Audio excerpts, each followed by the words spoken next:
بارك، من احلى الاكلات اللي هتعمليها يا جماعه الجبنه القديمه. بصي، بصل وطماطم وفلفل حامي.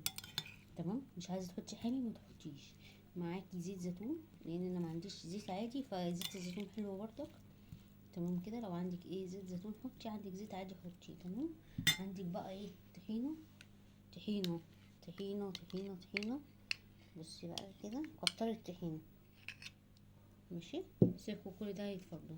معاكي بقى كوبايتين زبادي بالبلدي بالقشطه بقى بتاعتهم يا جماعه، او عادي عايزه تحطي كده حطي، عايزه تحطي اللي هو البلدي حطيه.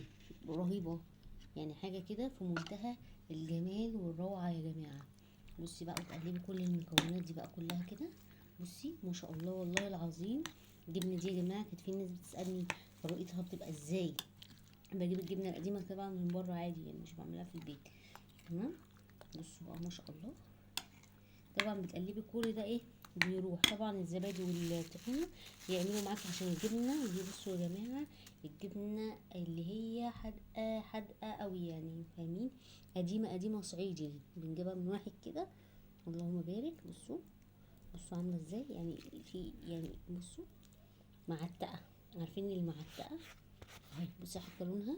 فتقريبا بيبقوا حاطين عليها بقى اللي هو المرطه والكلام ده كله. رهيبه طعمها حتى رهيب. بصي بقى، وتقلبي بقى كده وتنزلي طبعا دي عشان كتله.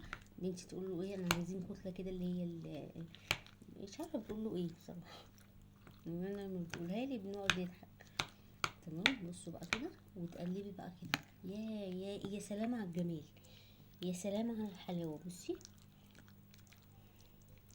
تقدري تعمليها وتحطيها في التلاجة بس من غير طماطم، يعني تقعد معاكي كام يوم من غير